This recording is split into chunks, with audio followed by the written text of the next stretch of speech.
In 1966, Valerie Percy was just 21 years old when she went to bed one night and never woke up. Late into the evening, someone snuck into her home, stabbed her multiple times, and severely beat her. Her stepmother witnessed the killer as he escaped, but the unidentified man has never been caught, and the case remains unsolved. Investigators who attended the crime scene claimed that the scene had been cleaned up by the time they arrived, leading many to believe there may have been some type of cover-up. For In Stories, my name is Ty Knotts. If you like true crime documentaries like this and want to see more of them, be sure to hit the subscribe button so that you'll be notified for all of my future uploads. It's free and will keep you up to date with all of the latest true crime stories. It was September 18, 1966. Valerie Percy had recently graduated from Cornell University and had come back home to help her father with his election campaign. Her father, Charles Percy, was a candidate for the US Senate and was in the middle of his campaign when his career would suddenly be cast aside after his daughter was caught up in a real-life horror story unlike anything he had ever seen. In the early morning hours of a quiet Sunday morning, the entire Percy family had been asleep in their lakefront mansion near Chicago, Illinois. Lorraine Percy, Charles's wife and Valerie's stepmother, was awoken in the middle of the night by the sound of someone moaning. She got out of bed and wandered around the house, making sure everyone was all right. As she drew closer to Valerie's room, she noticed a dim light shining through the doorway. When she stepped closer, there was an unidentified man hovering over Valerie's bed. It was then that she realized Valerie was covered in blood, causing Lorraine to let out an audible gasp. As she did this, the killer, who had been shining a flashlight on Valerie's body, turned and aimed the light directly in Lorraine's eyes, causing her to temporarily go blind. The killer then ran past her and down the stairs of the home, straight out the front door. Lorraine immediately ran back to the bedroom and woke up her husband, and they set off the alarm in the family's home. Multiple neighbors woke up to the sound of the alarm, but no one saw the criminal flee from the home.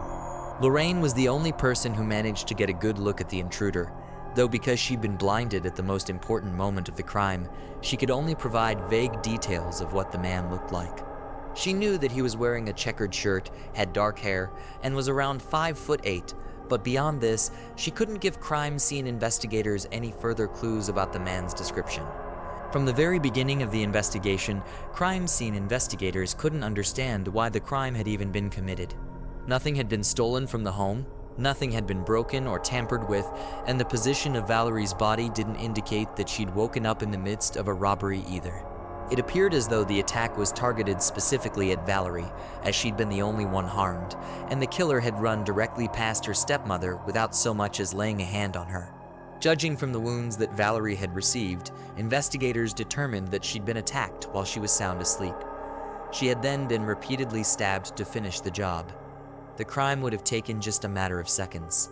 About 5 minutes after the Percy family had sounded the alarm, one of the family's neighbors received a knock at the door. Robert Hoff was a well-known surgeon who lived across the street from the family at the time of the murder. Charles had called Robert to ask him to come over, and within a matter of minutes, a police officer had showed up at his door to escort him to the home. As soon as Robert arrived at the home, he said he felt as though something was off. He said that it appeared as though a great deal of time had passed between when Valerie had been murdered and when he was called to the scene. He couldn't explain why, but he said it seemed as though the crime scene had been cleaned or altered before he got there, even though the siren had rang out less than 5 minutes earlier. Specific aspects of the crime scene just didn't seem to align with the timeline that he had witnessed, but he refused to go into detail about this, so we don't really know what this could mean. The doctor said that he felt as though it were a crime of passion, saying that Valerie had been horribly disfigured. Both Robert and his wife found the crime incredibly unsettling, and rightfully so. They both spoke about how disturbing it was that such a horrible crime could take place just across the street. But Robert was uneasy for a slightly different reason. He was very shaken by the fact that he was never questioned as a witness in the crime, though he and his wife would have been two of the first people to have witnessed the alarm ring and potentially seen the suspect flee the scene of the crime. Neither of them was ever approached by officers for a witness statement. In a handwritten letter to the police, Dr. Robert mentioned how strange this was and suggested that it be looked into further, but still, no one ever showed up to question either of the two of them. Police would later pursue over 1,000 leads in this investigation, but every lead led them to a dead end. There were only a handful of clues found inside the family's mansion, such as broken glass on a French door, a few fingerprints scattered around the home, and a military knife that was found in the lake just outside of the family's mansion. But none of this evidence would push the case forward. Another major issue with this investigation, and likely the main reason that it's become a cold case years later, is that police have never released any information to the public, and I do literally mean that. They've released nothing. All of the information that we have was either handed down by family members, witnesses, or others who happened to be close to the scene of the crime. As far as police and detectives are concerned, their lips are sealed, and so are the case files. The case has been kept under such tight wraps that 50 years later, the local authorities have found themselves in the midst of a small-scale lawsuit. An out-of-state attorney filed an appeal with the courts to request that the case files be made public after such a long period of time. However, a Cook County judge explained that there's no reason that these files should ever see the light of day, claiming that revealing any of the additional information would jeopardize the investigation and thwart the efforts of authorities. Even though it's been 50 years and they've yet to put anyone behind bars, the judge did reveal that police have tens of thousands of case files compiled from the years spent researching this case, but nothing has brought them any closer to solving the crime. One detail that seems particularly interesting is that Valerie's twin sister Sharon has also been outspoken against the release of the cold case files. As recently as 2016, she says that releasing the details of the investigation would compromise the privacy of her family. Now, all of this may sound incredibly odd, and know that it sounded odd to me when I was first researching this case. I'll admit it seemed like there may have been some sort of cover-up going on.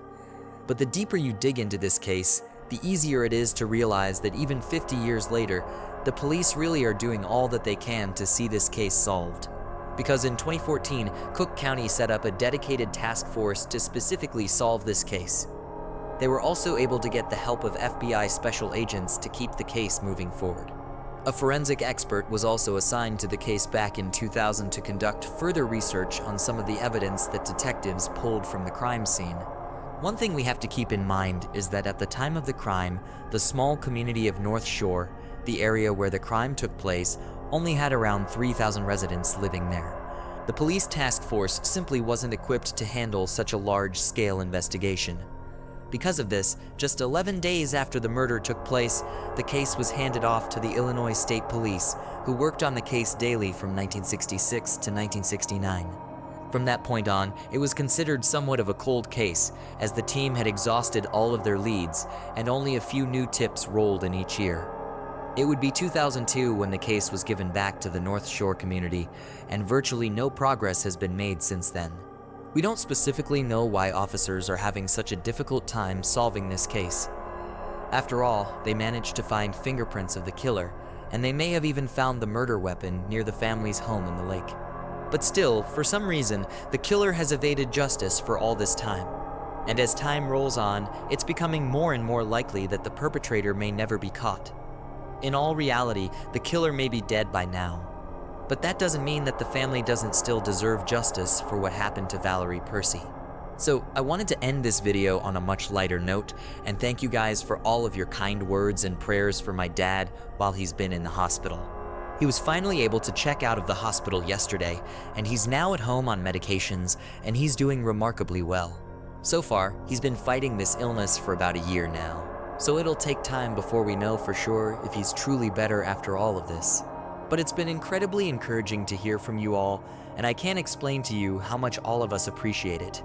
But that's the video for today, you guys. If you want to see more true crime documentaries just like this one, be sure to hit that like button and subscribe. You can even ring the notification bell to get updated about all of my future videos. But my name is Oliver, you guys have been lovely, and I'll catch you in the next video.